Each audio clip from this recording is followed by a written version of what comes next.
Iniciando então mais um dia dos nossos estudos, nós vamos finalizar o estudo do livro Entre a Terra e o Céu, psicografia de André Luiz, psicografia do Chico, autoria espiritual de André Luiz. Nós vamos para o capítulo número 38, Casamento Feliz, depois para o 39, Ponderações, e no final, em prece, o capítulo número 40. Nós vimos no nosso último encontro, nos capítulos Corações Renovados e Reajuste, os acertos finais dessa trama, em que Mário Silva, o enfermeiro, junto com Antonina, visitaram então a casa de Amaro e Zulmira para prestar ali solidariedade e também para dissipar aquele sentimento negativo que existia, principalmente da parte dele, e de forma que também aquela culpa que ele sentia pela intenção, não pela negligência, mas pela intenção de causar um prejuízo a Júlio no momento mais crítico da doença, que inclusive fez com que ele desencarnasse, então acabou trazendo aquele sentimento de muita amizade, um sentimento de fraternidade entre todos eles. E também depois nós tivemos Zulmira, que, como nós vimos, se encontrava bastante doente, bastante apática, bastante deprimida pela desencarnação de Júlio. Ela então foi levada em desdobramento à benção do lar para que reencontrasse com Júlio. E nesse ambiente encontrou também com Odília. Naquele encontro, ela de imediato sentiu aquele mesmo temor que ela sentia no passado, quando acontecia aquele processo de obsessão. Mas ali então Odília conversou com ela, acertaram ali, depois foram levadas ali a um esclarecimento, e também depois Zulmira percebeu que o mesmo Júlio, que era o filho de quem ela se separou, era a mesma criança que ela tinha negligenciado nos cuidados, que acabou desencarnando naquele afogamento. Então, ao mesmo tempo que ela ficou bastante chocada com essa informação, ela também se sentiu bastante aliviada por ter tido a oportunidade de reencontrar com o filho e de estabelecer a amizade com Odília, tendo ali como ponto comum o mesmo espírito, o Júlio. Aqui agora no capítulo 38 nós vamos então Casamento Feliz, é o nosso tema de hoje. Bom dia, Andréia. A tempestade de sentimentos no grupo de almas sob nossa observação amainou pouco a pouco. Júlio, na vida espiritual, aguardava sem sofrimento a ocasião oportuna de regresso ao campo físico, e Zulmira, sob a influência benéfica de Antonina, renovara-se para a alegria de viver. Mário Silva, transformado pela orientação da jovem viúva, afeiçoara-se a ela profundamente, habituando-se-lhe ao convívio. Sólida amizade fizera-se entre as personagens de nossa história. Semanalmente se visitavam, com intraduzível contentamento para Evelina, que se convertera em pupila de Antonina, tão grande a afinidade que lhes caracterizava as predileções e tendências. O templo doméstico de Amaro transfigurara-se. O otimismo infiltrara-se ali, consolidando moradia nos corações. Passeios domingueiros começavam a surgir, e Silva, agora unido a todos, parecia voltar à juventude nascente.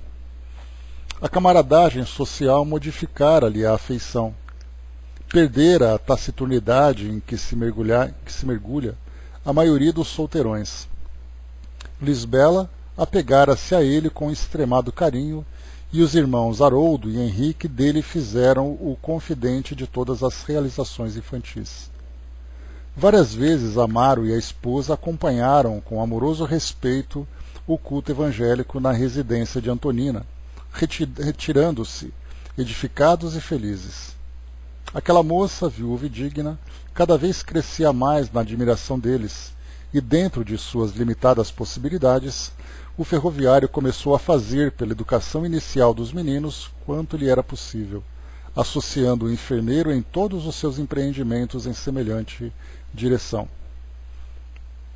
Certa manhã de claro domingo, achamo-nos de passagem no domicílio de Amaro, ainda em serviço da saúde de Zulmira, quando Silva veio ao encontro do amigo para aguardar a chegada de Antonina com as crianças.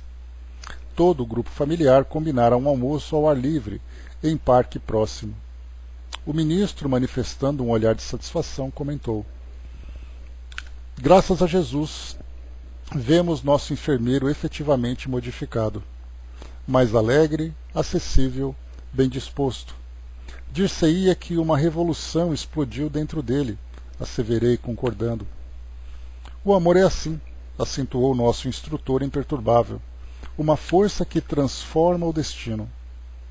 Talvez porque Hilário ensaiasse malicioso sorriso, o orientador acrescentou: "Pude consultar o programa traçado para a reencarnação de Antonina, quando em nossas atividades no socorro ao irmão Leonardo Pires, e sei que ela se comprometeu a colaborar maternalmente para que ele obtenha novo corpo na Terra. Na condição de Lola e Bahuri, foi a causa do envenenamento que lhe exterminou a paz íntima, falta essa que nossa irmã, na atualidade, espera ressarcir.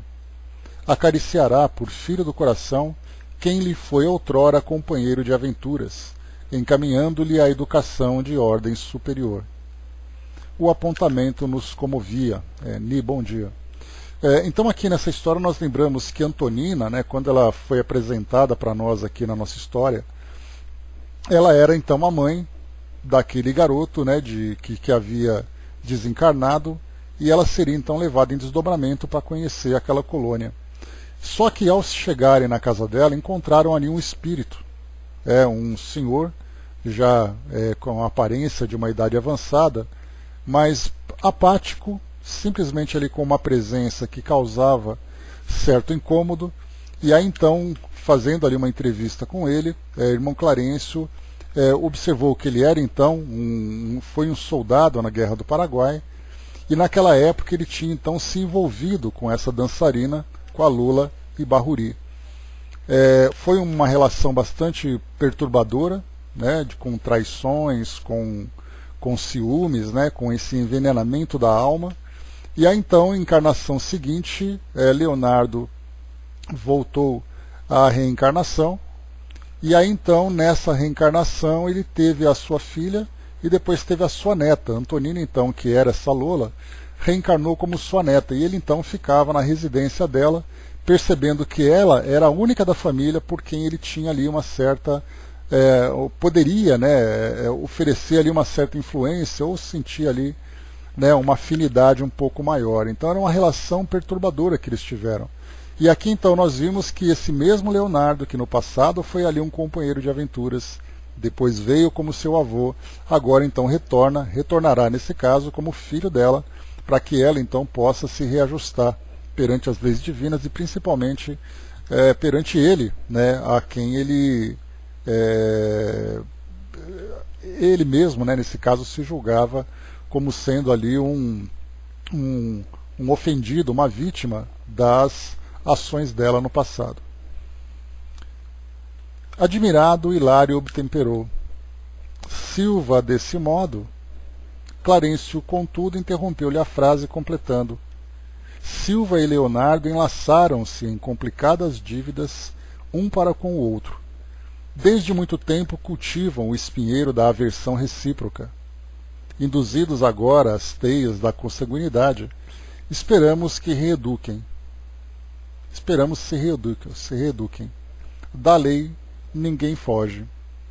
Então aqui nós vemos, a princípio, de um modo bastante simplificado, essa trama, essa teia, que vai então unindo esses espíritos para os devidos reajustes, e nós podemos também estender isso para a nossa existência aqui, para as nossas vidas pessoais, para as nossas famílias, também compreendendo que as famílias não se formam ao acaso, percebendo que todas as relações que nós estabelecemos uns com os outros sempre tem ali algo relacionado, se não com o passado, relacionado com as intenções.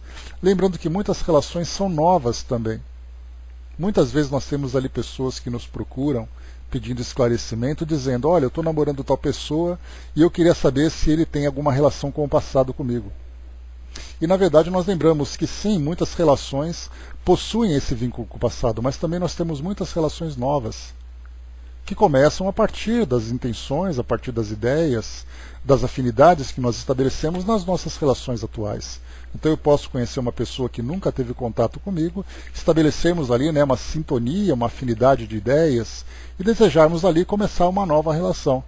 Assim como também nós temos ali situações problemáticas, principalmente nos tempos atuais, em que nós vemos, né, essa facilidade em que as pessoas se entregam umas às outras, né, onde nós temos ali lesões afetivas, gravidezes precoces, enfim, ofensas, né, isso agora do lado negativo, em que não havia nenhuma relação e não precisava ser dessa forma. E aí então uma relação começa e já começa da pior forma, em que duas pessoas que não tinham contato nenhum começam já nesse sentido negativo, já tendo pela frente 2, 3 encarnações comprometidas somente para resolver essa questão que foi criada por um impulso, né, por um desequilíbrio moral, por um impulso de sensualidade. Mas de um modo geral, as famílias que são formadas hoje, nós lembramos que são formadas por sentimentos muito profundos. E esses sentimentos profundos, sejam eles quais forem, sentimentos nobres, sentimentos negativos, são sentimentos que não nascem de uma hora para outra. A antipatia, por exemplo, né, embora nós tenhamos antipatia de ideias nos tempos de hoje que nós vemos, nós temos ali antipatias pessoais mesmo, de pessoas na mesma família, e essa antipatia nasceu num passado delituoso, num passado doloroso. Não é simplesmente olhar para a cara de alguém e dizer: eu não vou com a sua cara. Esse não ir com a cara é algo que aconteceu já há muito tempo e hoje então apenas sente o reflexo daquilo que já existe no passado, e essa união do presente vem exatamente mostrar para nós essa trama que vai então se estreitando, juntando esses espíritos para os devidos reajustes. E nós vemos então, né, seja nos nossos círculos pessoais, seja na televisão, onde nós vemos ali reportagens que são mostradas, quantas e quantas famílias acabam se comprometendo de uma forma extremamente problemática, em virtude de violência, em virtude de agressões, né, muitas vezes até crimes que são cometidos, né? Então ali nós vemos, já dá para estender, como nós vimos aqui, né, algo que aconteceu lá no século XIX, meados do século XIX, e depois ali 80 anos depois eles estavam ainda numa segunda encarnação trabalhando para se reajustarem, assim como aconteceu com o Júlio, com o suicídio, assim como aconteceu com as traições que aconteceram naquela relação, né, que acabaram surgindo, né, naquela relação. Enfim, nós vemos então a nossa família hoje, como lembra Joana de Ângeles, né, toda a família é formada por espíritos comprometidos com o passado, necessitados de reajuste. Então, olhamos para as nossas famílias, das pessoas que nós amamos, das pessoas que nós precisamos aprender a amar, veremos ali não espíritos que ocasionalmente caíram no nosso ambiente, e nós temos ali a opção de gostar ou não gostar. Na verdade, essa presença desses espíritos, assim como nós também estamos presentes na vida desses espíritos, não é uma ligação ocasional, é uma ligação devidamente planejada, que traz raízes muito profundas do passado e que, se não forem devidamente resolvidas hoje, serão resolvidas no futuro. Um futuro próximo, um futuro médio, um futuro distante, dependendo da resistência que nós criarmos. E aí a gente lembra daquela passagem do Evangelho em que Jesus diz, né, reconcilie-te, né, com os vossos inimigos enquanto eles se encontram no seu caminho. Muitas vezes pessoas de nossas famílias são verdadeiros inimigos. Talvez nós não tenhamos vivido isso diretamente na nossa vida, mas nós encontramos, nesses exemplos que são mostrados para nós, pessoas que definitivamente se odeiam, capazes de cometerem crimes umas contra as outras e muitas vezes cometendo crimes umas contra as outras. Vemos ali nesses programas que mostram, né, quantos crimes acontecem dentro de casa em termos de violência, violência sexual, de humilhações, de assassinatos. E a gente pensa, né, por que aquele indivíduo caiu naquela família? Por que a relação acontece dessa forma? Através dessas ilustrações que esses livros vão mostrando para nós, são ali pequenos exemplos que nós podemos ver como as coisas aconteceram e como elas devem terminar. E esse devem terminar é algo que vai acontecer de acordo com a disposição de todos os envolvidos. Por isso, então, ao olharmos nossas famílias, veremos ali, então, não famílias que são criadas ao acaso. Porque nós temos hoje, dentro das filosofias religiosas tradicionais, aquela ideia de que Deus concedeu uma família feliz para uns e para outros, por motivo ali de um teste de fé, acaba colocando o indivíduo numa família problemática. E aí então nós que temos uma compreensão que vai além daquilo que a vida material hoje pode oferecer, a gente olha para o passado e vê ali as histórias, a gente observa ali os vínculos de cada indivíduo e percebe então que essas famílias são formadas por indivíduos que fazem dela, né, exatamente aquilo que desejam, que pode ser ali uma família harmônica, uma família equilibrada, como pode ser uma família absolutamente tumultuada. Vocês colocaram para nós, né, o soldado colocou aqui, um tipo diferente de amor entre ambos, né, ali formando aquela relação. Então, nessa aproximação que nós temos, de fato, né, começa com essa relação mais superficial, começa com os impulsos inicialmente, né? Ou muitas vezes até afinidades mesmo, né? Entre amigos, entre colegas, e depois ali vai se estreitando o relacionamento, podendo seguir para uma relação afetiva entre casais, ou pode seguir para uma relação também sustentada pela amizade entre os indivíduos. E aí então cada um vai ali alimentando, vai desenvolvendo sentimentos, né? No decorrer das experiências que estão vivendo. O soldado colocou, relações inicialmente superficiais podem se tornar bem problemáticas, né? Aquele caso do jogador de futebol, né? Qual soldado que qual exatamente o caso que eu não lembro? Deixa eu ver ali.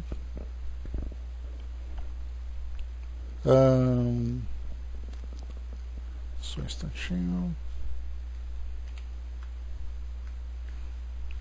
Vamos lá. Tá, depois você coloca para nós aí. Mas de qualquer forma nós temos aqui então, né?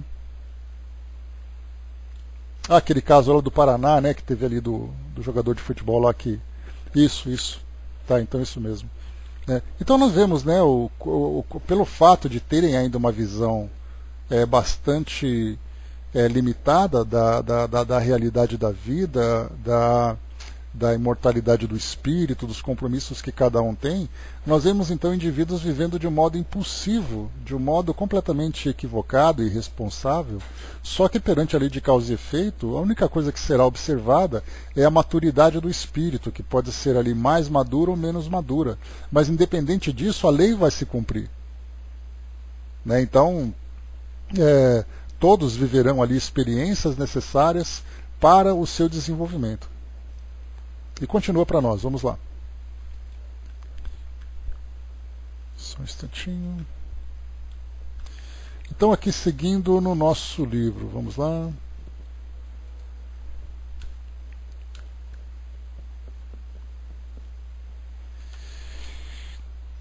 Só preparando aqui o livro. Bom dia, Vas. Aqui, vamos lá.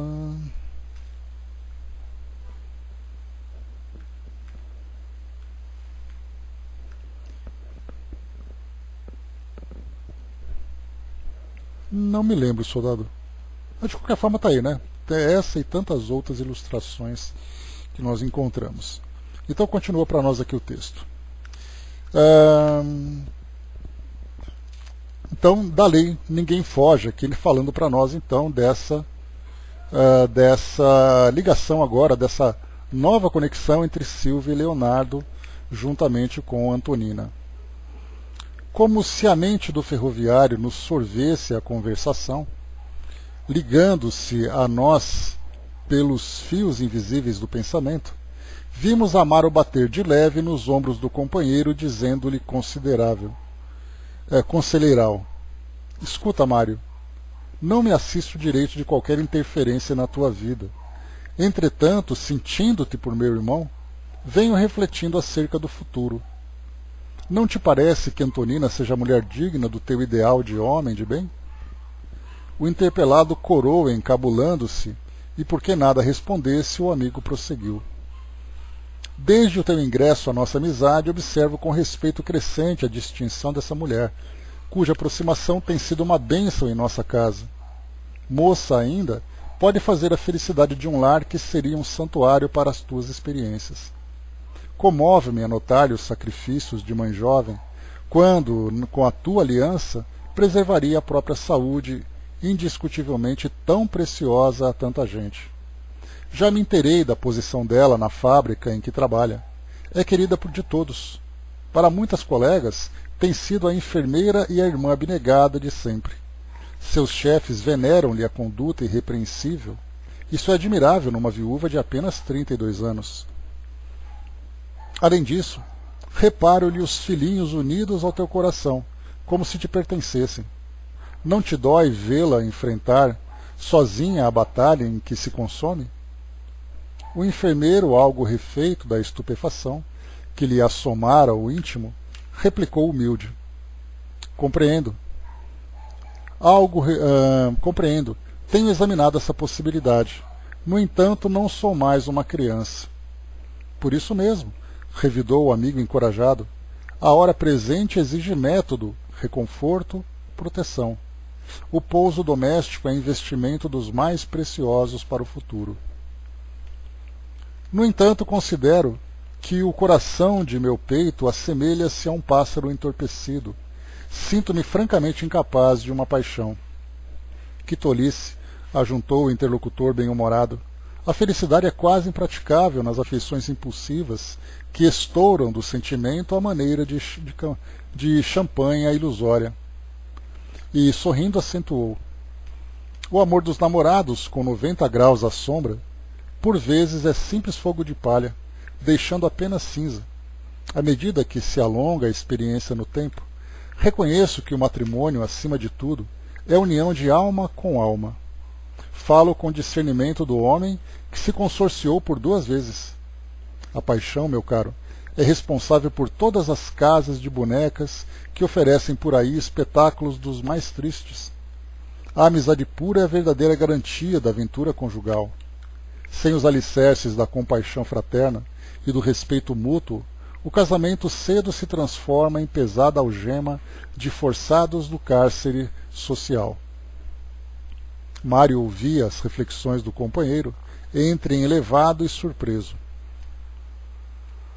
Sim, pensava, desde que se aproximara de Antonina pela primeira vez, nela sentira a mulher ideal capaz de entender o coração.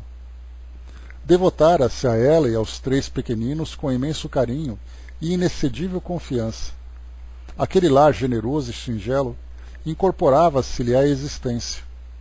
Se fosse compelido à separação por qualquer circunstância, indubitavelmente se sentiria lesado em suas mais caras alegrias. Enquanto Amaro se confiava às considerações do minuto rápido, Silva ia memorando. A figura de Antonina penetrava-lhe agora os recessos do coração. O valor e a humildade com que a nobre criatura afrontava os mais difíceis problemas tocavam-lhe as fibras recônditas do ser. O sacrifício permanente pelos filhos, realizado com sincera alegria, o desprendimento natural das futilidades que costumam cegar o sentimento feminino, a solidariedade humana com que sabia pautar as relações com o próximo e, sobretudo, o caráter cristalino de que dava provas em todos os lances da vida comum, pareciam, naquele instante, em sua imaginação, de modo diferente. Absorto, parecia contemplar as roseiras lá fora, indiferente ao mundo exterior. Longos momentos passou assim, revivendo e meditando o passado. Em seguida, como se despertasse de longa fuga mental, encarou o amigo frente a frente e concordou. Amaro, tens razão. Não posso desobedecer ao comando da vida. Não puderam, contudo, prosseguir. A viúva e os filhinhos chegaram felizes, provocando a presença de Zulmira e Evelina, que vieram à recepção alegremente. Deixamos nossos amigos na doce algazarra da intimidade doméstica e voltamos ao nosso templo de serviço. Minhas indagações assaltavam-nos o pensamento, todavia Clarencio limitou-se a dizer: o tempo é como a onda, flui e reflui. Da nossa sementeira havemos de colher. Transcorridos alguns dias, amigos espirituais de Antonina trouxeram-nos as boas novas do contrato promissor. Mário e a jovem viúva esperavam efetuar o matrimônio em breves dias. Visitamos o futuro casal diversas vezes antes do enlace, que todos nós aguardávamos contentes. Amaro e Zulmira, reconhecidos aos gestos de amizade e carinho que recebiam constantemente dos noivos, ofereceram o lar para a cerimônia, que no dia marcado se realizou com um ato civil na mais acentuada simplicidade. Muitos companheiros de nosso plano ocorreram à residência do ferroviário, inclusive as freiras desencarnadas que consagravam ao enfermeiro particular estima. Aqui a gente lembra também que ao observarmos, né, uma cerimônia de casamento, nós temos ali não apenas a presença dos encarnados, mas a gente fica se perguntando quantos desencarnados estão presentes e qual a relação que nós temos com eles. Quem são esses amigos, né, das nossas famílias espirituais, aqueles que muitas vezes nos aguardam no plano espiritual, dando suporte, dando assistência, né, e aqueles que estão aqui presentes. Então a nossa família consanguínea, que também é formada, né, pela amizade, e muitas vezes até ali com algumas desavenças, né, mas ali estão presentes na nossa vida cotidiana, e nós temos ali a família consanguínea. Quantos e quantos espíritos, muitas vezes nós temos ali instituições, né, igrejas, por exemplo, lotadas de convidados do plano espiritual, sem que o casal ou mesmo ali os convidados encarnados se deem conta disso. Participando, né, honrando aquela cerimônia, né, abençoando, vamos dizer assim, a união entre aquele casal. Então é sempre assim um espetáculo belíssimo, né, que infelizmente nós acabamos ignorando por não ainda termos essa compreensão do que acontece no plano espiritual. O Flávio colocou, né, mesmo que tenhamos algumas faltas, né, o bem sempre atrai os bons espíritos, né, sem dúvida. O Soldado colocou, hoje em dia tem diminuído o número de cerimoniais e festas, e me parece que fazem mais no civil, né. Olha, Soldado, a agenda das igrejas são concorridas, viu? Então, assim, a gente pode até não ter tantos amigos assim que casem na igreja, mas a disputa, assim, é acirrada, né? Até porque, né, o Brasil continua sendo ainda, né, um país essencialmente católico e com uma força, né, das igrejas evangélicas também, né, significativa, né? Então, como faz parte do ritual, né, então continua ali fazendo o cerimonial, né? Eu não vejo assim que é bom para a igreja, né? É bom para as pessoas, né? Que a igreja tem ali os seus benefícios, ela tem ali a sua forma de organizar esse ritual, mas as pessoas se sentem bem fazendo isso, né? Então, no momento em que elas se casam na igreja, para elas é um momento especial, para a família é especial, então emocionalmente para elas também é significativo, né? Então todos ali ganham, né? Sim, né? A beleza muito mais assim, eu vejo muito mais a beleza espiritual, a beleza moral mesmo, né, do que acontece, né? As pessoas são felizes assim, né? Então, enquanto as pessoas desejarem, né, então que seja assim também. O Dudu colocou, né, o encanto do casamento para as mulheres ainda existe, né? E muitos homens também, viu, Dudu? O pessoal ele quer estar no altar esperando a noiva chegar, aquela coisa toda, né? Então, continuando, vamos lá. Então falávamos aqui da presença, né, dos espíritos aqui nos cerimoniais. Um pouquinho.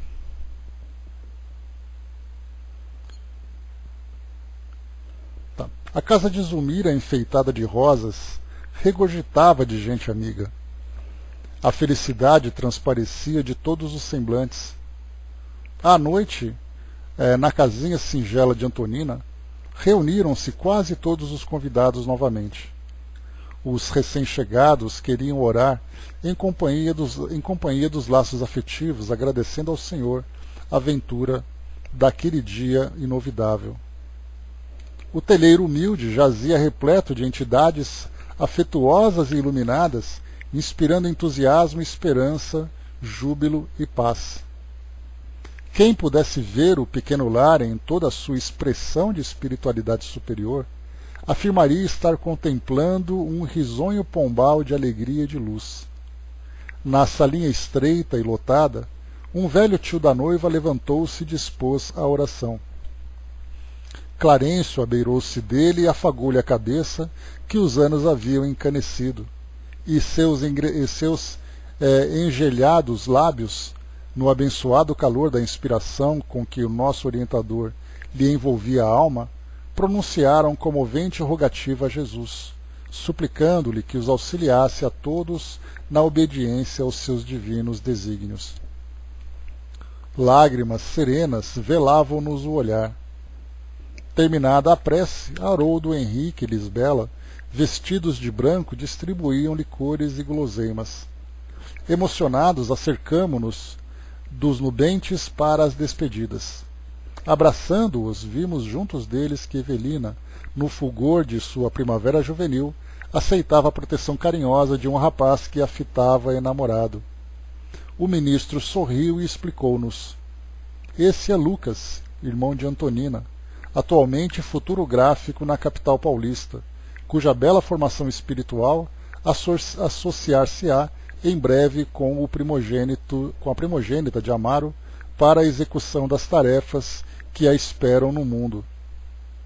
Então aqui, só para a gente observar, que no caso de Evelina, que já mostrava uma elevação espiritual, embora jovem ainda, mas mostrava ali um espírito bastante forte, um espírito com muita fé, para que ele pudesse então para que ela pudesse realizar a missão que a competia aqui no mundo material, ela precisaria de apoio. Então nós vimos aqui que Lucas, esse jovem que trazia também essa nobreza de espírito, seria então o companheiro dela nessas tarefas, exatamente para que ela tivesse o apoio para a realização. Porque nós sabemos como é difícil você desejar cumprir com trabalhos de valor espiritual, de valor moral, tendo uma restrição, tendo um obstáculo dentro da própria família.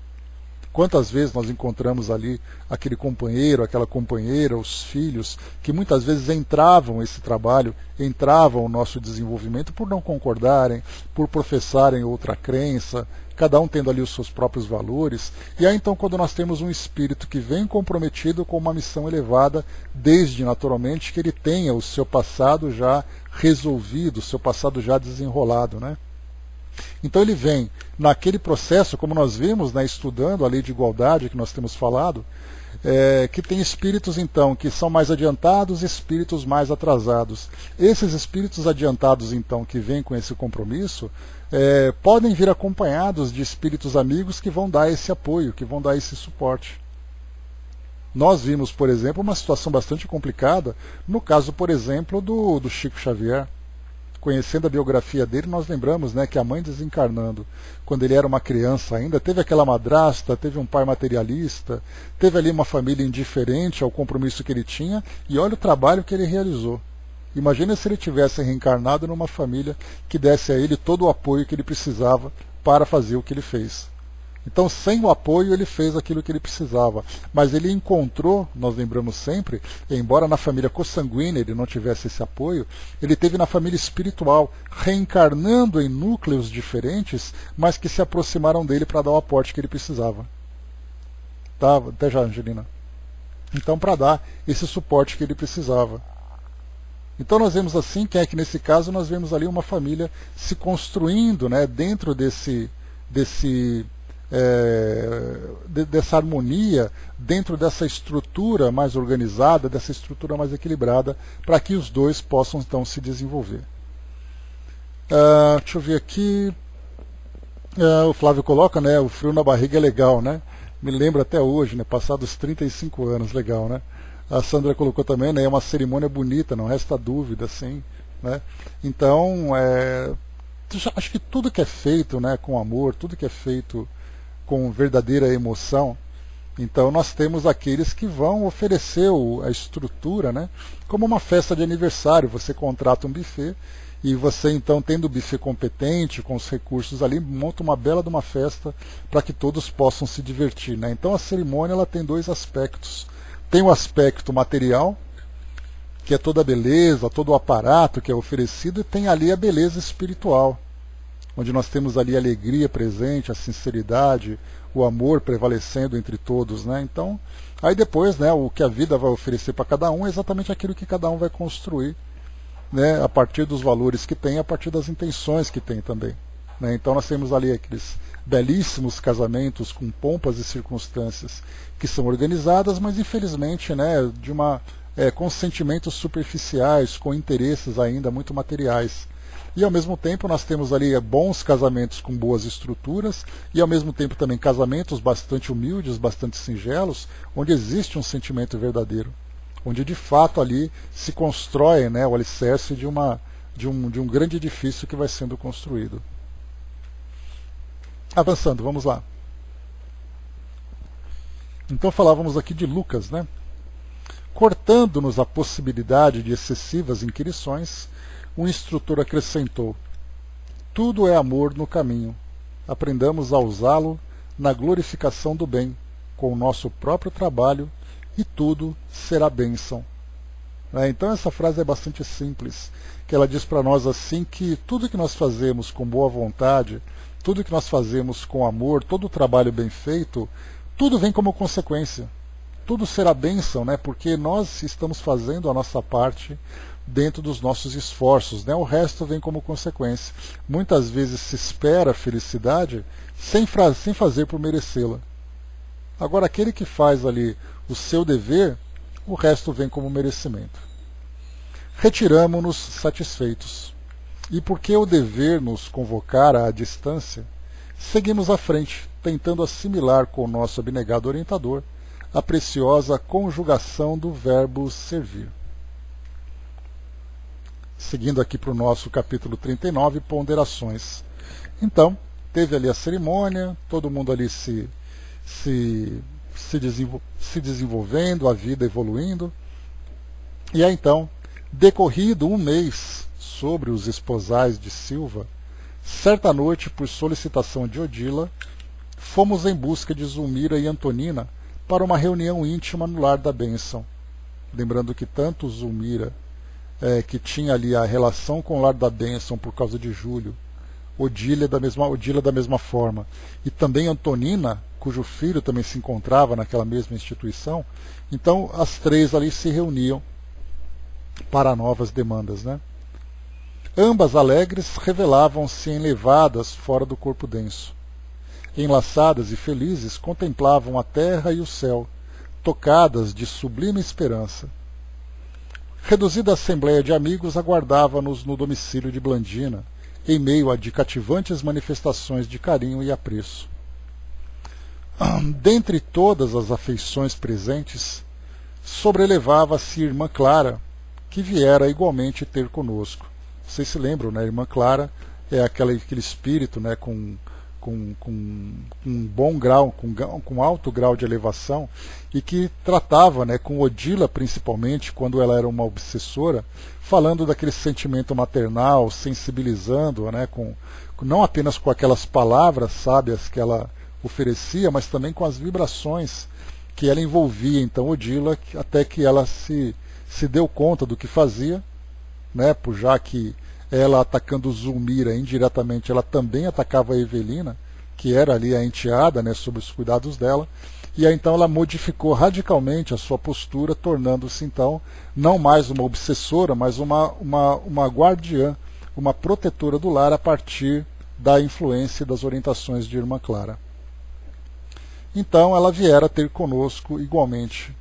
As duas excursionistas, ao contato daquele ambiente de genuína fraternidade, rendiam-se ao êxtase da paz e da alegria. Afigurava-se-lhes haver encontrado o paraíso, tão pura se lhes desenhava no semblante a exaltação interior. No recinto amplo que Blandina adornara de flores, permutavam-se frases amigas e consoladoras impressões. Multiplicadas notas de beleza enriqueciam a conversação, quando Antonina, mais lúcida que a companheira, indagou pela razão do favor de que se viam aquinhoadas.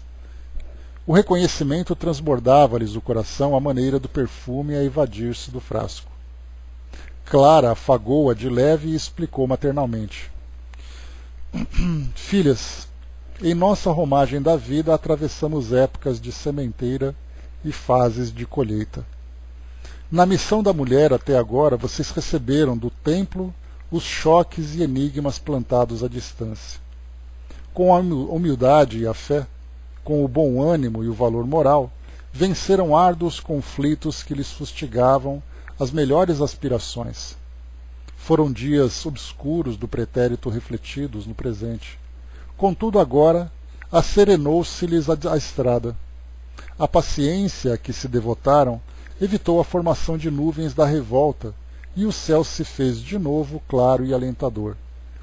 É como se o dia renascesse resplandecente de luz. O campo da existência exige mais trabalho e o tempo de semear ressurge alvissareiro. A palestra em torno cessara de repente. As circunstantes buscavam ouvir a benfeitora, significando com o silêncio que nela se encarnava para nós a sabedoria.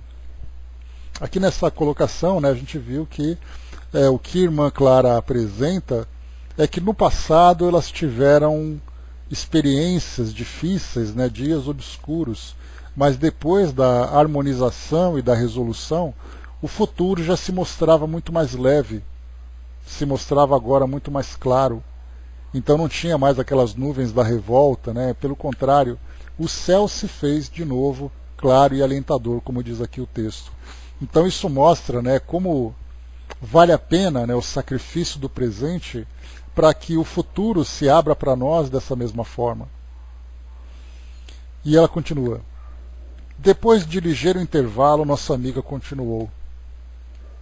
Agora que a oportunidade favorece a renovação, é preciso saber reconstruir o destino. Não olvidemos. A vida reduz-se a triste montão de trevas quando não se faz plena de trabalho. Fujamos à velha feira da lamentação, onde a inércia vende os seus frutos amargosos. Para levantar, porém, a escada de nossa ascensão, é imprescindível banhar o espírito cada dia na fonte viva do amor que recompensa a si mesmo com a alegria de dar. O Pai Celeste é onipresente através do amor de que satura o universo. O sentimento divino é a corrente invisível em que se equilibram os mundos e os seres. Do trono excelso nasce o eterno manancial que sustenta o anjo na altura e alimenta o verme no abismo. A mulher é uma taça em que o todo sábio deita a água milagrosa do amor com mais intensidade para que a vida se engrandeça. Irmãs, sejamos fiéis ao mandato recebido. Em muitas ocasiões, quando nos prendemos à lama do egoísmo ou ao visco do ódio, poluímos o líquido sagrado transformando-o em veneno destruidor. Guardemos cautela. O preço da verdadeira paz reside no sacrifício de nossas existências. Não há sublimação sem renúncia no castelo da alma, como não há purificação no cadinho sem o concurso do fogo que acrisola os metais. Aqui é um ponto importante, que a gente pode refletir um pouco mais. Nós lembramos que esse livro ele foi escrito na começo da década de 1950 e, portanto, e nós vimos também, inclusive quando nós estudamos, eu me esqueci o nome dela agora, a mãe de Lísias, lá em Nosso Lar, quando André Luiz chegou à colônia, me esqueci o nome dela, mas ela fazia então uma palestra ali com o André Luiz, ela conversava com o André Luiz, Sim, pois é, bastante tempo, né? Irmã Laura, né? Então a dona Laura, né? A dona Laura, então, quando ela conversava com o André Luiz, vocês se lembram de uma passagem em que ela falava sobre as responsabilidades da mulher. E aí, naturalmente, né, com a visão daquela década de 1940, final ali de 1930, a mulher ela é vista, né, como tendo um futuro, como dona de casa ou como professora, tendo ali habilidades na costura, né? Então esse era o quadro que se apresentava para as mulheres naquela época e, portanto, a vivência da experiência da maternidade ela tinha um outro significado. Passados então ali 80 anos daquele período para cá, nós vemos que as mulheres, embora ainda tendo a missão da maternidade, elas fazem uma interpretação diferente dentro do contexto atual. As mulheres lutando pelo seu espaço, as mulheres querendo conquistar sua liberdade, o mercado de trabalho, assumindo novas responsabilidades. E para muitas mulheres a missão maternal acabou tendo ali uma nova interpretação. Então fazem ali, por exemplo, a ideia que serem mães é uma opção e não mais um compromisso. Algumas mulheres dizem que não é a hora, algumas mulheres dizem que elas optam por uma vida mais livre, a própria relação afetiva também tomou outra proporção, né? Os homens da mesma forma também, alguns passaram a ter outras responsabilidades e outros ainda fazem passam por esse processo de adaptação, tendo que assumir outros compromissos dentro de um ambiente familiar, enfim. O quadro que nós vivemos hoje é muito diferente. Então aquilo que hoje a irmã Clara passa para nós, em termos de responsabilidades femininas, né, como nós vimos aqui, ela diz assim, só para a gente poder lembrar aqui,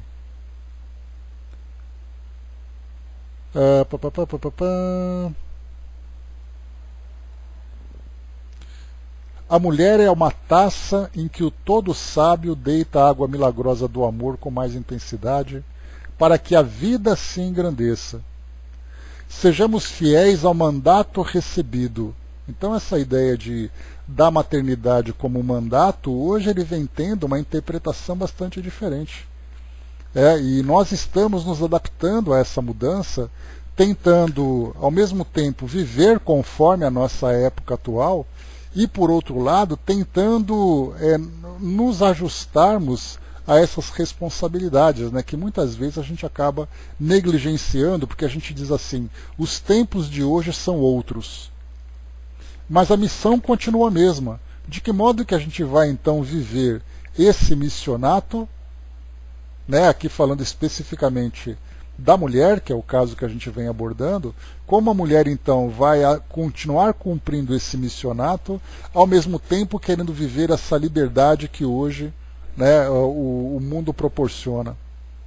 Então nós estamos vivendo tempos muito diferentes e ao mesmo tempo estamos tentando encontrar uma forma de viver equilibradamente entre essas questões morais, essas questões espirituais e ao mesmo tempo as situações do presente que nós estamos vivendo.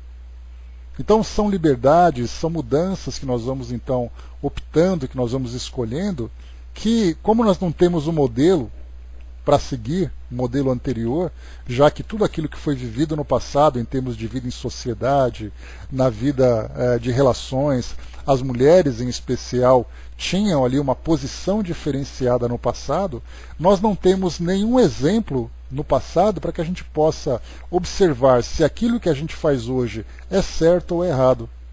Ou seja, a gente vai aprender através das consequências. Se forem consequências negativas, nós teremos que voltar e recomeçar. Se forem consequências positivas, ótimo, está tudo dando certo. Mas hoje a gente está vivendo uma coisa completamente nova, uma situação que a sociedade nunca viveu antes. E a tendência, claro, é sempre evoluir. E a pergunta que a gente faz, as escolhas que nós estamos fazendo hoje, são escolhas que vão nos ajudar nessa evolução? Ou são escolhas equivocadas? Ou nós estamos seguindo por um caminho perigoso?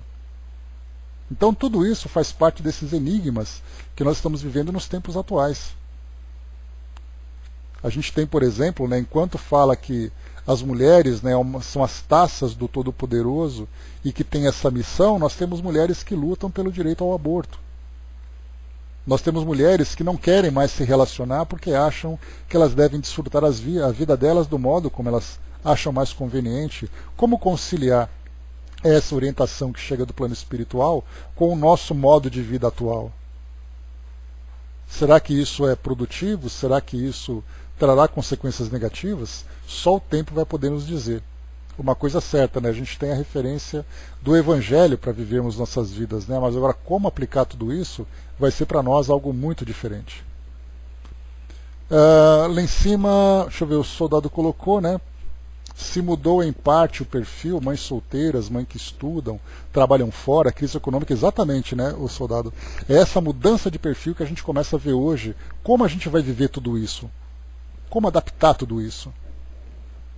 A Andréa colocou também, né, por isso que tantos pais, né, e pães, né, estão participando ativamente da educação, o que não acontecia anteriormente. A gente vai tentando viver ali entre os erros e os acertos, né? Hoje em dia as mulheres são mais independentes, né? Antigamente elas eram educadas para serem donas de casa, que foi o caso que a gente viu a própria Dona Laura trazendo para nós esse esclarecimento, né?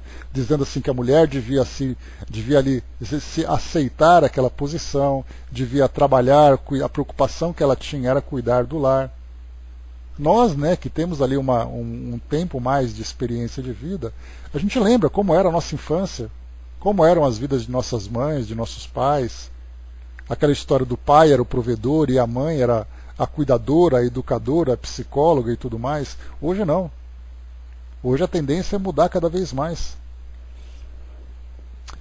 Legal, Dudu. Dudu colocou para nós aqui uma mensagem que chegou dos amigos do plano espiritual. Padre Dionísio, né, um grande beijo no coração nosso, né, e obrigado pela ajuda que a gente recebe sempre do plano espiritual. Ele diz assim para nós: casamento, junção de almas enobrecidas. Amor que se fez durante o tempo da paixão, empatias fluídicas que se revelam buscando a alma gêmea que brotou no coração de quem ama.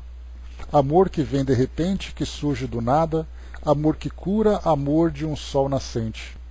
Espíritos unidos se vendo, se reconhecendo de um passado esquecido, e na união dessas almas o processo de um lindo resgate se faz através de um anel.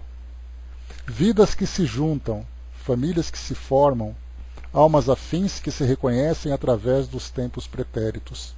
União de todos e o recomeço de tudo, pois o tempo urge e a vida anda sempre através do amor de dois espíritos que com certeza o resgate sempre eterno unirão essas vidas para sempre.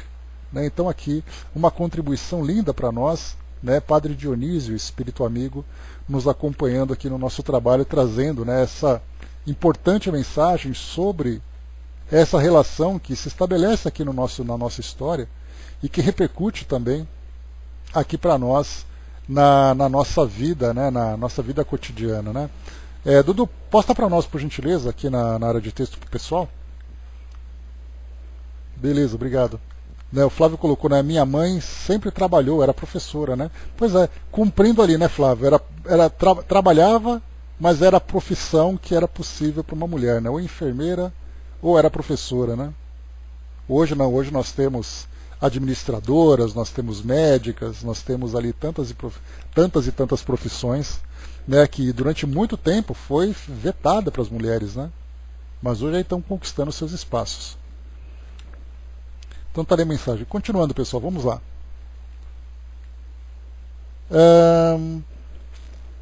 Guardemos cautela. O preço da verdadeira paz reside no sacrifício de nossas existências. Não há sublimação sem renúncia no castelo da alma, como não há purificação no cadinho sem o concurso do fogo que acrisola os metais. Clara fitou Antonina de modo particular e aduziu: filha, nossa Zulmira compreende hoje, sem necessidade de maior incursão, no passado, o santo dever de asilar o pequeno Júlio no santuário materno. Percebemos que a instrutora, registrando o imperativo do descanso mental para a segunda esposa do ferroviário, que vinha de terminar longas refregas na preservação da própria saúde, buscava poupar-lhe exercícios mnemônicos. Ou seja, né, poupá-la, né, do exercício de recordação do passado, né, da memória.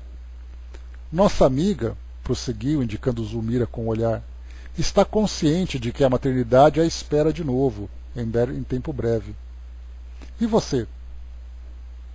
Com a irradiante bondade que habitualmente lhe marca a expressão fisionômica, acentuou: recorda-se das experiências antigas e permanece atenta às razões que lhe inspiraram o segundo matrimônio? Ante a surpresa que se estampou no semblante da interpelada, a orientadora, num gesto que nos era conhecido, nas operações magnéticas de Clarencio, acariciou-lhe a fronte de leve e repetiu: lembre-se, lembre-se. Então o que nós vimos aqui foi uma indução para que ela então recordasse o passado, né? Aquela regressão de vivências passadas. Bafejada pelo poder de Irmã Clara, em determinados centros da memória, Antonina fez-se pálida e exclamou, controlando a própria emoção: sim, sou eu a cantora. Revejo dentro de mim os quadros que se foram, os conflitos do Paraguai, uma chácara em Luque, a família ao abandono, José Esteves, hoje Mário. Sim, percebo o sentido de minhas segundas núpcias. Denotando aflição no olhar, acrescentou: e Leonardo? Onde está Leonardo, o infeliz? Não precisa dilatar reminiscências, disse Clara bondosa. Não nos achamos num gabinete de experimentos, e sim numa reunião fraternal. Fitando-a significativamente, ajuntou: basta que você recorde. Em seguida, repartindo a atenção entre as duas, prosseguiu: brevemente vocês serão chamadas a novo esforço no apostolado materno. Olha só a expressão que ela usa: apostolado materno. E aí então a gente começa, como eu coloquei para vocês, a analisar o conflito que existe entre os interesses dos tempos atuais e esse apostolado materno. Como lidar com tudo isso? Porque, como eu coloquei para vocês, né, do ponto de vista masculino, para nós parece muito simples, dizendo, né, as mulheres têm que ser mães. Analisando friamente e superficialmente essa colocação de um apostolado materno. Mas aí também a gente entra, né, com o direito que as mulheres têm de buscar o seu espaço, né, muitas vezes sacrificando experiências nesse campo de apostolado em virtude das conquistas intelectuais, do espaço que querem conquistar, enfim. É um momento muito diferente, é um momento muito complicado para toda a sociedade, né? Nós vemos reportagens nos tempos atuais dizendo assim, né? A maioria das mulheres preferem uma relação superficial do que um compromisso matrimonial que vai ali tirar a sua liberdade. Aí a gente fala assim, poxa, e agora? Como é que isso vai se resolver? Algo complicado, né? Continuando.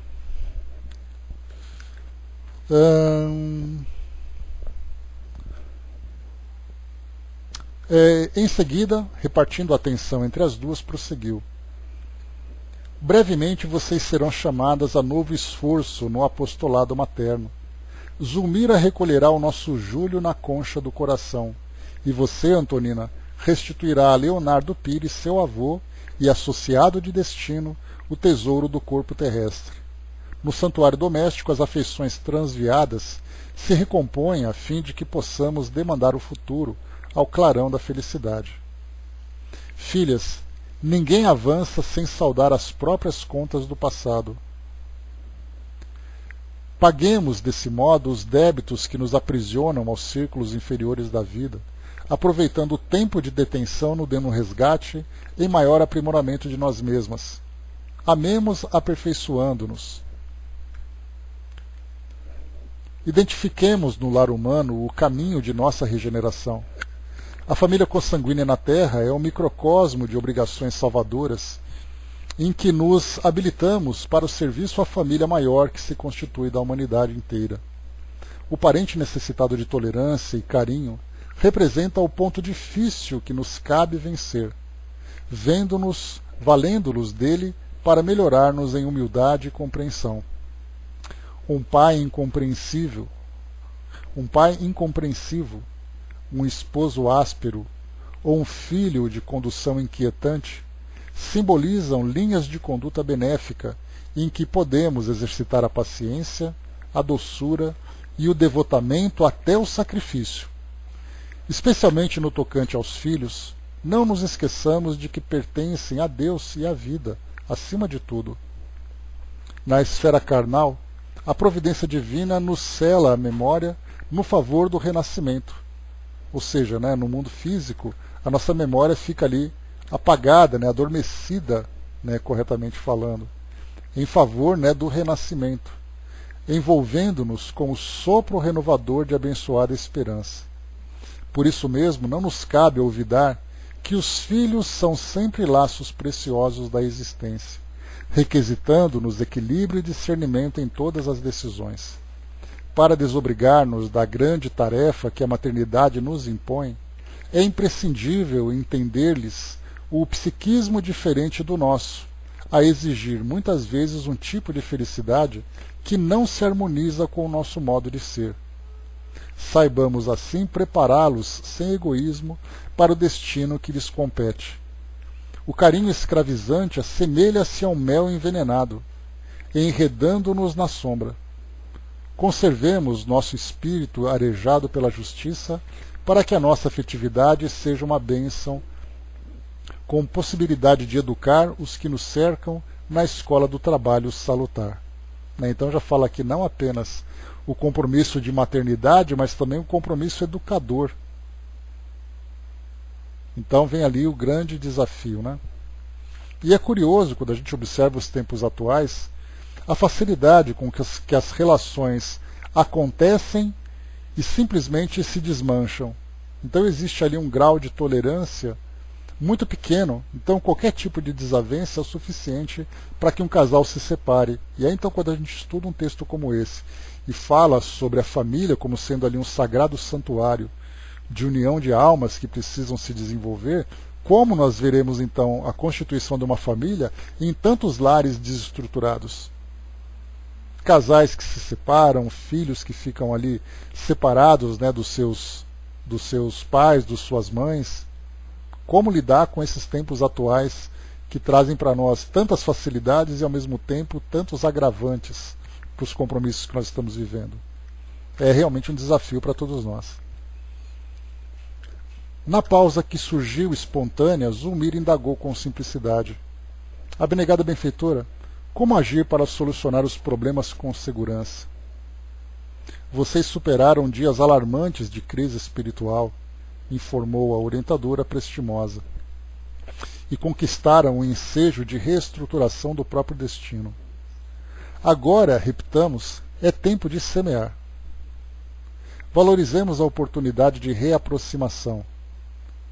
São vocês dois núcleos de forças, suscetíveis de operar valiosas transformações nos grupos domésticos a que se ajustam. Façamos da amizade o entendimento fraterno que tudo compreende e tolera, movimenta e ajuda na extensão do sumo bem. A vizinhança e a convivência, no fundo, são dons que o Senhor nos concede a benefício de nosso próprio reajuste. Porque Zulmira e Antonina ensaiassem perguntas novas, Clara acentuou: não temam. A prece é o fio invisível de nossa comunhão com o plano divino e, à luz da oração, viveremos todos juntos. Em todas as dúvidas, prefiramos para nós a renunciação construtiva. Situar a responsabilidade de nosso lado é facilitar a solução dos problemas. Então, colocar aqui a renunciação construtiva, renunciar a si mesmo em benefício de um bem maior, é realmente um desafio para todos nós, porque o egoísmo ainda é muito presente e nós temos muita dificuldade de abrir mão daquilo que é do nosso interesse em benefício de algo que vá proporcionar o bem a outra pessoa, principalmente aquele que se torna para nós uma antipatia. É realmente algo desafiador dentro do campo moral. Sorridente rematou: não nos esqueçamos do privilégio de servir. Logo após, o pequeno Júlio foi trazido ao recinto por vasto cortejo de gárrulas crianças. Risos e lágrimas se misturaram no louvor à bondade divina. Depois de algumas horas consagradas ao reconforto, escoltamos de novo as duas mães, reconduzindo-as ao campo físico para o sublime labor no lar terrestre. Rapidamente aqui, André colocou, né, o problema é continuar casado e infeliz, como vemos em tantos lares, né? É o detalhe, né, André, quando a gente fala sobre a questão dos casamentos nessa condição de dificuldades, de infelicidades, os espíritos recomendam que seja feito ali o sacrifício, o esforço em benefício de um bem maior. Esse bem maior no sentido da harmonização do casal que tem débitos com o passado. Mas nos tempos atuais, as ideias a respeito desses casamentos infelizes fizeram com que esse grau de tolerância se tornasse muito menor. Então é assim, né? Mas se você é infeliz, se você está sofrendo, para que você vai aguentar tudo isso? Então a ideia geral acaba fazendo com que as pessoas não pensem naquele sacrifício até onde suportar.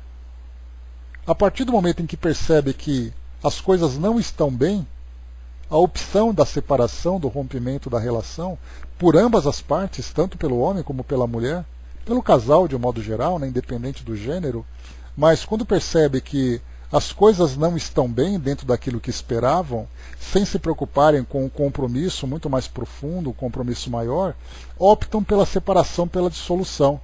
E aí então nós vemos quantos planejamentos reencarnatórios, como esses que nós vimos aqui, são feitos para que esses espíritos do passado se juntem agora, e eles abrem mão disso porque não deram certo. Sem o esforço, sem a renúncia, sem o sacrifício, para fazer com que a relação dê certo, com o objetivo de solucionar algo que o passado criou para esses dois indivíduos, né? Então, mais uma vez, os nossos tempos também mudaram esse modo de pensar no que diz respeito às relações. Por isso nós temos hoje casais que se separam com facilidade, tendo filhos ou não tendo filhos. É aquele homem que busca ali uma experiência diferente, é aquela mulher que busca uma experiência diferente, e os filhos que estão ali, todos eles comprometidos com o passado, ficam ali vivendo aquela relação fragmentada, que na verdade acaba prolongando cada vez mais essa relação, porque aquilo que não é resolvido agora terá que ser resolvido no futuro. E aí, então eles vão estendendo cada vez mais esse débito, né? As parcelas vão se tornando muito mais prolongadas, e consequentemente o sofrimento também acaba se prolongando. O soldado colocou, às vezes, né, um dos parceiros, né, bem problemático, sim. Né, então, mas como diz André Luiz, soldado, numa mensagem dele, ele diz assim que muitas vezes o parente difícil que nós convivemos hoje, o parente problemático, ele se tornou problemático por nossa culpa. Que é o que nós vemos nessa história que nós temos hoje, né? Pegarmos, por exemplo, ali, no caso de ter um filho como Leonardo Pires, que é o caso de Antonina, ele se tornou assim porque ela provocou nele esse desequilíbrio emocional e moral. E agora recebe como um filho, e como chama a atenção aqui a irmã Clara, para serem educadoras, para serem ali equilibradas, para direcionarem bem essa relação, porque provavelmente, no caso de Leonardo Pires, pode ser um filho rebelde, porque ele tinha ali um sentimento de antipatia com Mário Silva. Então, eles criaram essa situação. Ela, no passado, se aproximou de Leonardo para ter uma vida tranquila. No momento em que ela teve a vida tranquila, ela saiu da relação para poder viver ali as suas emoções. E Leonardo Pires se sentiu ali absolutamente frustrado, porque ele tinha boas intenções e ela quebrou essa confiança. E aí então ele volta como um espírito rebelde. E agora, como lidar com isso, né? Pois é, não, sim. E o detalhe, soldado, é que, como eu falei para vocês nos tempos atuais, com essa ideia de que se não dá certo, cada um segue seu caminho, né, as pessoas estão suportando cada vez menos essas dificuldades, esses desafios. E aí acabam inevitavelmente prolongando, porque o que não é feito hoje vai ser feito amanhã. Né? André colocou lá em cima, né? Sim, é real. Conheço um casal que noivou em novembro, casou em dezembro e se separou em janeiro. Foi um susto só, né? E aí a gente fica se perguntando, né? Esse casal se juntou ocasionalmente ou esse casal teve um planejamento nessa união? Se foi um planejamento, o que não é feito agora vai ser feito depois. E se foi uma relação ocasional, aquele sentimento negativo que nutriram um pelo outro não existia, agora passa a existir. A Angelina colocou, né? Mas não deixam de encontrarem-se no futuro, mais dia ou menos dia. André colocou também, né? Joana fala que a maioria dos casamentos são provacionais, né? Porque é um mundo de provas e expiações, com espíritos ainda rebeldes e imaturos como nós somos, inevitavelmente a gente vai entrar nessa situação. Dudu colocou, né? Hoje penso dessa forma, né? Algo lá atrás ou não. Temos o livre-arbítrio, né? Faz com que nos juntemos por pouco tempo ou não, para dissolver, diluir, como diz Joana, algumas arestas que trazíamos e finalizar esse litígio ou consenso, né? E fazer da vida desses dois uma melhora como pessoa, né? Separação não pode ter culpa, e sim aprendizado para a nova pessoa ou não, né? O livre-arbítrio sempre traz responsabilidades, né? Então, mesmo que as pessoas optem por esse ou por aquele caminho, essas escolhas vão trazer consequências.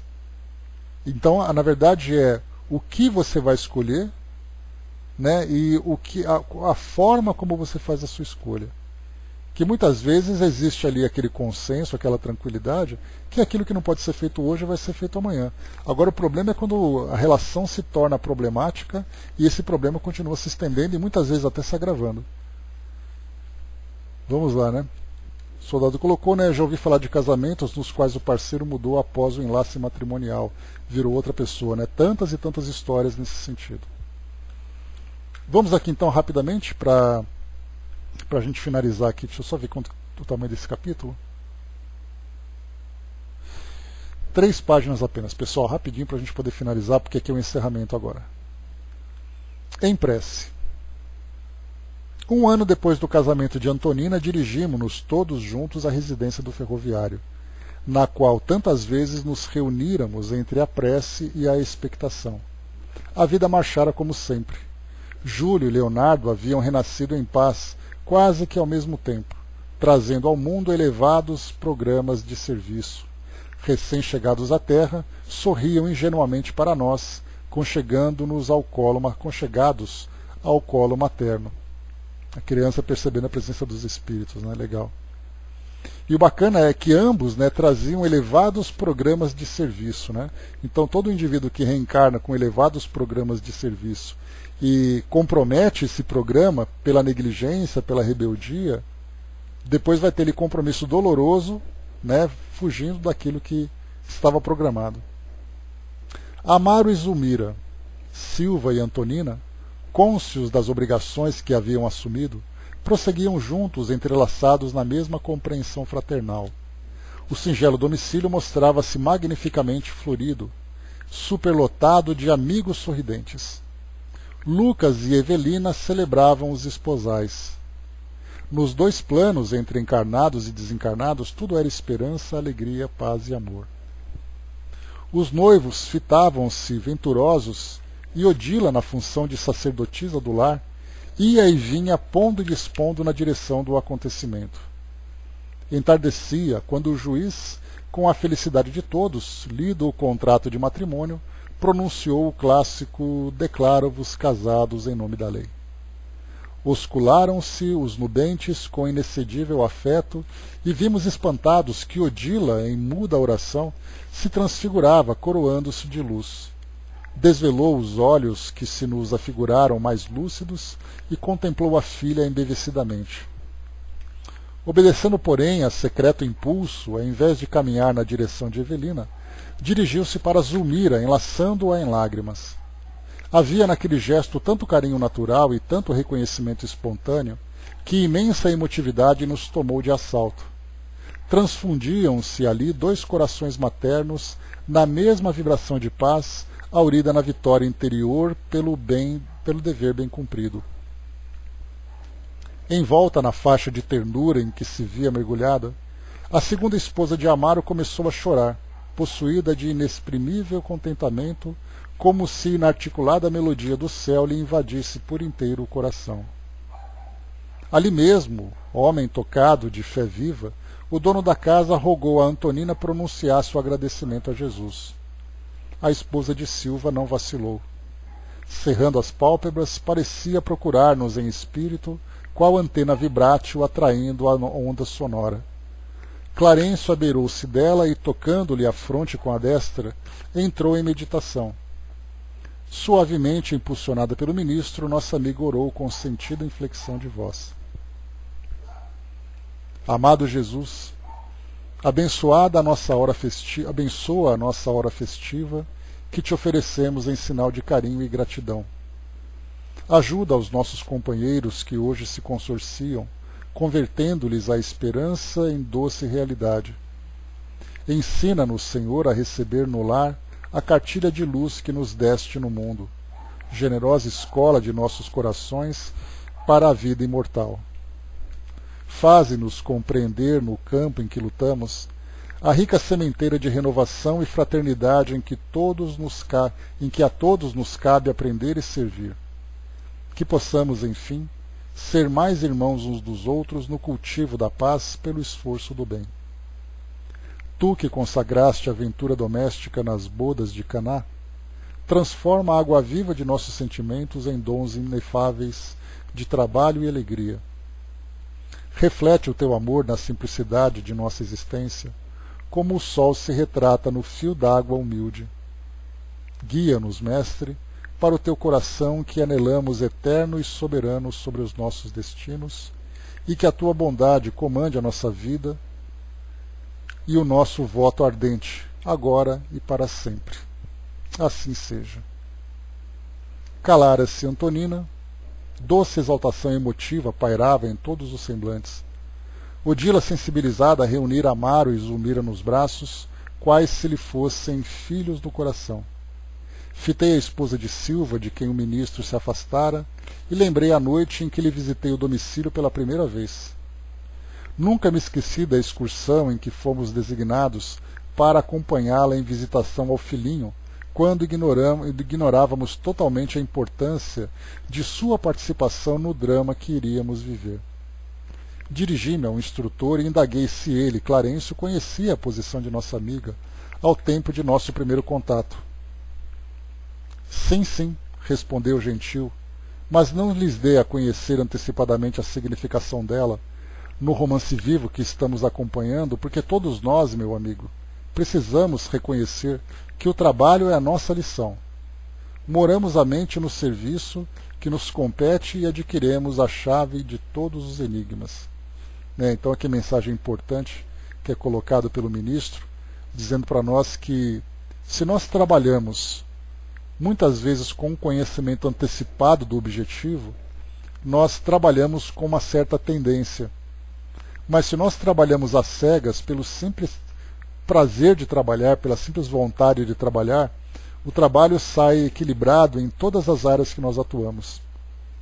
Por isso, nesse caso, não foi revelado a eles a importância de Antonina, na resolução de toda essa trama que nós acompanhamos. Isso é importante para nós. Quando nós pensamos assim, olha, nós vamos trabalhar por isso, por isso e por isso. Essas explicações muitas vezes mudam as nossas tendências e até comprometem os nossos esforços.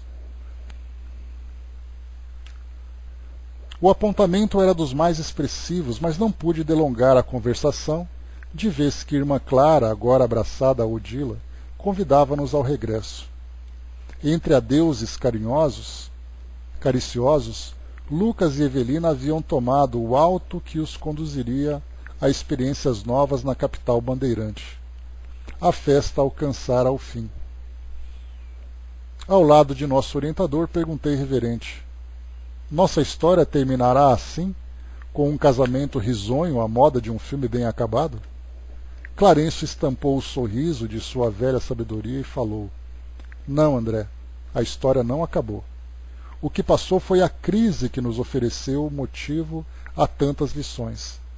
Nossos amigos, pelo esforço admirável com que se dedicam ao reajuste, dispõem agora de alguns anos de paz relativa, nos quais poderão replantar o campo do destino. Entretanto, mais tarde, voltarão por aqui a dor e a prova, a enfermidade e a morte, conferindo o aproveitamento de cada um. É a luta aperfeiçoando a vida, até que a nossa vida se harmonize sem luta com os desígnios do Senhor. O ministro não logrou prosseguir. Nossa caravana, constituída por dezenas de companheiros, iniciara a volta. A viagem diante do firmamento que acendia flamejantes lumes não podia ser mais bela. Chegados, porém, ao lar da bênção, notamos que Odila chorava copiosamente. Aquela alma varonil de mulher vencera a batalha consigo mesma, no entanto não parecia satisfeita com o próprio triunfo. Clara conseguira-lhe brilhante posição de trabalho nas esferas mais altas. Contudo, nossa heroína revelava-se em penosa consternação. Penetrando o santuário de Blandina, onde tantas vezes nos reuníramos para examinar os problemas que nos afligiam de perto, o ministro abraçou-a e recomendou paternal. Odila, enquanto celebramos tua vitória, dize que céu procuras. Ela caminhou para a irmã Clara, osculou-lhe a destra, num gesto mudo de reconhecimento, e depois, voltando-se para o nosso instrutor, respondeu com humildade: Devotado benfeitor, meu lar terrestre é meu paraíso. Mas não ignoras que o domicílio do mundo não te pertence mais. Sim, concordou a interlocutora respeitosa. Sei disso. Entretanto, desejo servir a ele, sem que ele seja meu. Amo meu esposo por inesquecível companheiro de vida eterna, abençoando a admirável mulher a quem ele agora pertence e que passei a querer por filha de minha ventura. Amo meus filhos, apesar de saber que não podem presentemente sentir o calor de meu coração. Deus sabe que hoje amo sem o propósito de ser amada, que me proponho oferecer-me sem restrição, a fim de aprender com Jesus a dar sem receber. A emoção embargou-lhe a voz. De nosso lado tínhamos nossos olhos marejados de pranto. Visivelmente comovido, Clarencio levantou-lhe a destra submissa, afagou-lhe os cabelos e, colocando-lhe uma flor de luz sobre o peito, exclamou: Onde permanece o nosso amor, aí fulgura o céu que sonhamos. Mereces o paraíso que procuras. Frase importante essa, depois a gente volta nela. Retorna, Odila, ao teu lar, quando quiseres. Sê para teu esposo e para as almas que o seguem o rastro de cada noite e a bênção de cada dia. O amor puro outorga-te esse direito. Volta e ama. E quando te ergueres do vale humano, teu coração será como faixa de sol, trazendo ao Cristo os corações que pastorearás no campo imenso da vida. Odila ajoelhou-se e beijou-lhe as mãos veneráveis. Nesse instante, funda saudade assomou-me a alma opressa. Experimentei estranha sensação do pai que busca inutilmente os filhos arrebatados ao seu carinho. Ave distante da paisagem que a vira nascer, vi-me atormentado pelo anseio de recuperar de imediato meu ninho. Lágrimas quentes derramavam-se de meu coração pela concha dos olhos, e, temendo perturbar a harmonia reinante, demandei o jardim próximo e, sozinho, fitei o firmamento pintalgado de estrelas. O vento que soprava célere parecia dizer-me: confia. O perfume das flores, de passagem por mim, apelava em silêncio: não te detenhas. E as constelações faiscantes, pendendo da altura, davam-me a impressão de acenos de luz eterna, concitando-me sem palavras: luta e aperfeiçoa-te. A plenitude do teu amor brilhará também um dia. Então, numa prece de agradecimento ao Pai Celestial, percebi que meu espírito pacificado sorria de novo ao toque inefável de sublime esperança. Então aqui encerramos o nosso livro. Voltamos então aqui a essa expressão que eu comentei aqui com vocês. Deixa eu ver aqui onde que está que eu li.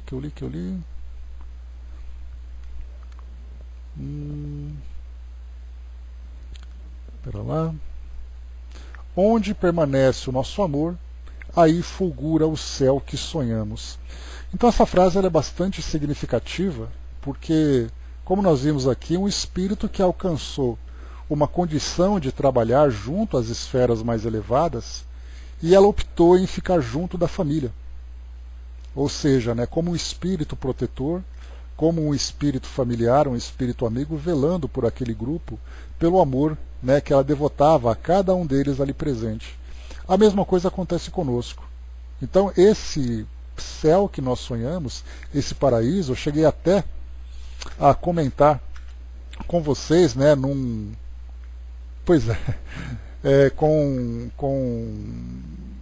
num dos nossos estudos, né, quando se falava, por exemplo, né, que as pessoas imaginam que basta a desencarnação, que nós então chegamos no plano espiritual e cada um então segue o paraíso.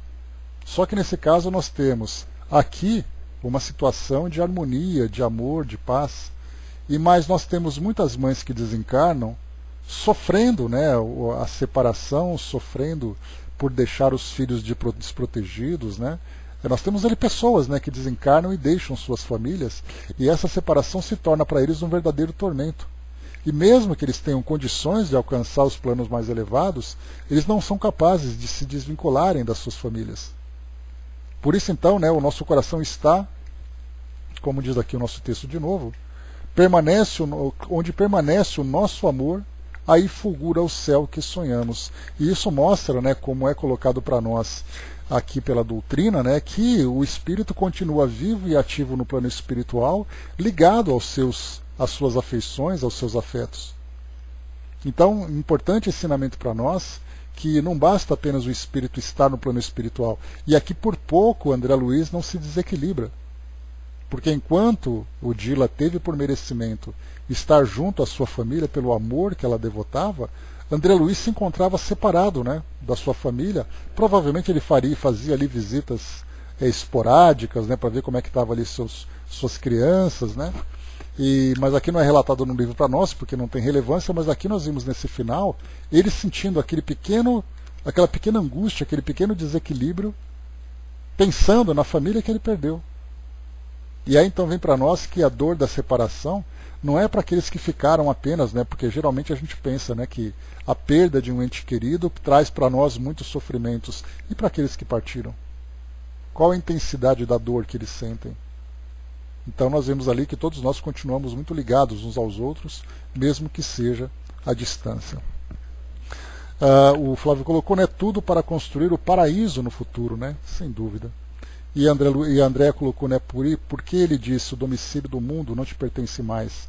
Ela irá reencarnar um dia, porque ele disse isso. Não pertence mais agora, né, porque ela já não está mais entre eles, né. Então, assim, como ela já se elevou espiritualmente, ela ficar presa ao mundo material, aos interesses do mundo material, é algo que ela deve se conscientizar. Mas aí então ela comenta que a presença dela é para acompanhar aquela família, e como ela tinha merecimento para isso, foi concedido. Então ela queria ficar no mundo material, né, e a orientação que ele colocava a ela era para que ela não se prendesse ao mundo material, tendo consciência que os interesses do mundo material não são mais dos interesses dela, pelo fato dela já ter, né, não apenas a consciência da sua condição de desencarnada, mas também pela elevação que ela alcançou. Mas ela mostrou que o interesse dela não era o interesse material, era o interesse em acompanhar aqueles espíritos para ajudá-los, né, no seu desenvolvimento. Principalmente, né, depois que foi mostrado para nós aqui que no futuro eles teriam ali provas e expiações, provas difíceis a enfrentar, né, situações complicadas de dor, de doença, né, de desencarnação. Então ali o suporte amigo desse espírito. Ela queria uma tarefa exclusiva de acompanhar esses familiares. Então, enquanto ela continuava se desenvolvendo, ela estaria ali sempre próxima, como um compromisso que ela assumia com esse grupo. Então é isso, meus amigos, né? Fechando aqui mais um dia do nosso trabalho, né? A Angelina colocou para nós, né, o livro concluído, e a cada um aumenta o nosso compromisso. Então, mais uma etapa vencida para todos nós, mais uma lição que nós aprendemos aqui das relações, das histórias do passado, dos compromissos que vão nos atraindo, né, uns aos outros. Nós temos então que, enquanto nós olhamos esse livro e vemos no passado a trama que começa, e depois ela se conclui, nós aqui estamos no meio desse trajeto. Nós estamos entre o passado em que tudo começou e depois nós estaremos em breve no futuro em que teremos a conclusão, dependendo do que nós fizermos hoje. Então, quando nós vemos essas histórias, parece que é tudo muito simples, né? Começa ali há 80 anos e depois as coisas se resolvem e todos vivem felizes para sempre, né? Primeiro que aqui não terá felicidade para sempre, porque eles terão ainda suas dificuldades. E segundo porque, né, como nós lembramos sempre, né, a história que se desenrola